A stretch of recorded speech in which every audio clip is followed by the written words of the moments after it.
Welcome to the continuation of the hamstrings. This week we're talking about the semitendinosus as well as the semimembranosus. Just a tidbit of information to keep in mind. The semitendinosus, which basically goes down the center of the back of the thigh. Think of it as the center hamstring. It shares the origin with the long head of the biceps femoris. They're both on the ischial tuberosity as well as the semimembranosus. The semimembranosus is more on the inner back of the thigh. So you have your bicep femoris, your semitendinosus, as well as the semimembranosus. So the semitendinosus comes down and it wraps kind of around the inside of the tibia, whereas the semimembranosus comes down and is more on the back of the upper portion of the tibia. Their action is opposite of the biceps femoris. And I really like the example that Dr. Ray Long gives on Marichiasana variation 1. But the key elements, let's get back to the key elements and what happens, the work that's done with the hamstrings, the semitendinosus as well as the semimembranosus. What they do is they flex an extended leg. So if the leg just extended, which is the work of the quadriceps being done, when you engage any of the hamstrings, it flexes that leg. It flexes it at the knee because the origin is the tibia and the fibia of those hamstrings. So the only action that it actually can do is just bend the leg. Now getting into the little subtle details of the actions of the semimembranosus as well as the semitendinosus is once the origin is fixed. So when the ischial tuberosity or the pelvis is not moving, what happens if you engage that muscle is not only does the leg, the foot slide in, but if you focus on just those two, semimembranosus and semitendinosus, it starts to internally rotate the inner, the shin.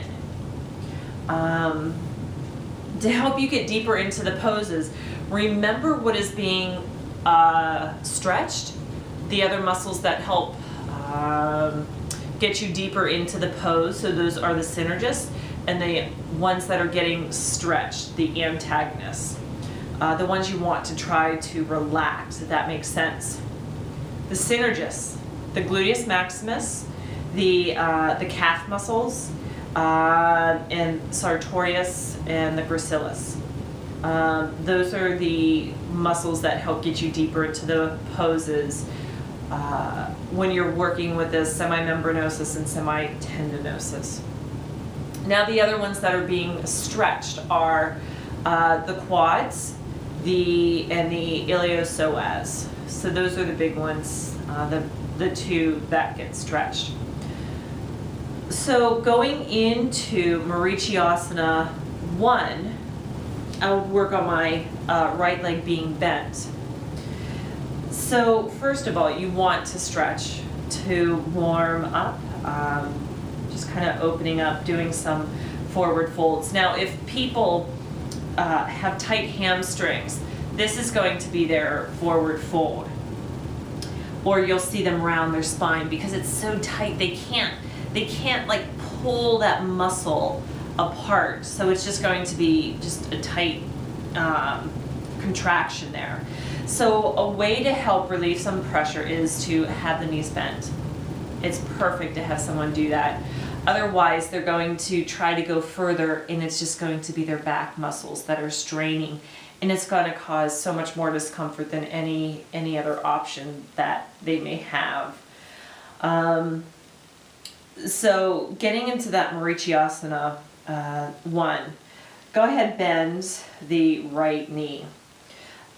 You do want to have good flexibility in the rotator cuff muscles. Otherwise, it's just going to be, you'll have to do a different variation. Instead of doing a hand clasp behind you, you could just bring your hands to the waist, or however it works, or even using a strap. So at first, I'll actually drop my knee down before we get deeper into the semitendinosus and semimembranosus. I'm going to need to stretch my left hamstring. So engaging the left psoas brings my torso closer to the leg because I want my left leg to be the fixed point. So that comes down. All right, now I'm going to lift my right knee back up and try to really stretch my chest towards my left foot. And I'm using my erector spinae muscles to help find more length in the spine. Those are the back muscles. I'm going to sweep my right arm around. Variations are right hand to the ankle, right hand maybe to the leg, maybe it just kind of opens out. But if you're able to, the left arm sweeps behind you and maybe those fingers clasp. So again, engaging my erector spinae muscles to help create space and length in my spine, rooting my sitting bones down, my ischial tuberosities.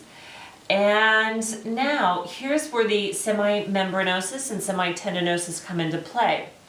Attempt to slightly turn the shin in and attempt to drag the right foot back.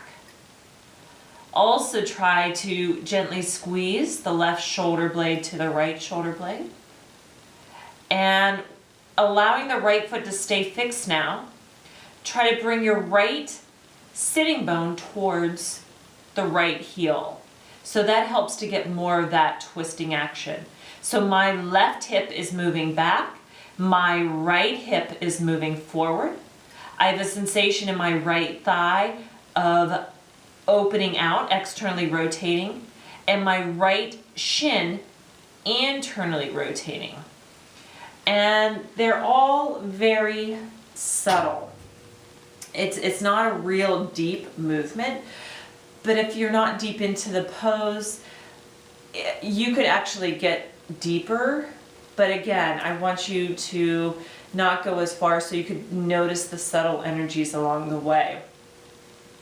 And a good way to stretch out is just to bring that left foot in and start to reach your heart towards your right foot. That helps to stretch out the hamstring. That helps just to relieve some of that tension that might have built up by contracting the semimembranosus and semitendinosus. Any way that the legs can be extended, whether you're using a strap or holding on to the outside of the foot or yoga gripping the big toe, and just trying to create space and length in the back of the leg, reaching the chest towards the foot, and just holding here. So again, remember that the calf muscle, gastrocnemius, is another synergist in the hamstring muscles.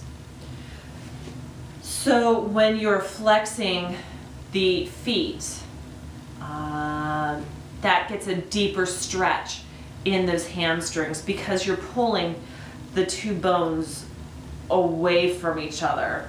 You're drawing the ankle away from the knee, and that's causing more of a pulling effect back of the calf, which then in return helps to lengthen the hamstring. You may feel this, you may not. It's a pretty subtle thing, but when you extend the leg up like this and start to draw the top of the foot towards the shin, you're really lengthening the entire back of the leg, and you're shortening the muscles. You're contracting the muscles on the top of the leg. I hope that makes sense. Something that you can do to help relieve more tension in the hamstring is to have a rolled mat under people's knees. And actually, instead of going into a full forward fold, you could have people bring their torsos to the thighs and possibly flex the feet, and then slowly start to lengthen the legs forward until they reach their maximum point, and just have them pause there and, you know, work with where they are then. I hope these little tips help you have a better understanding of the 3 different muscles that make up the hamstrings. If you have any questions throughout the week, please don't hesitate to contact me, and be well. Namaste. Thank you.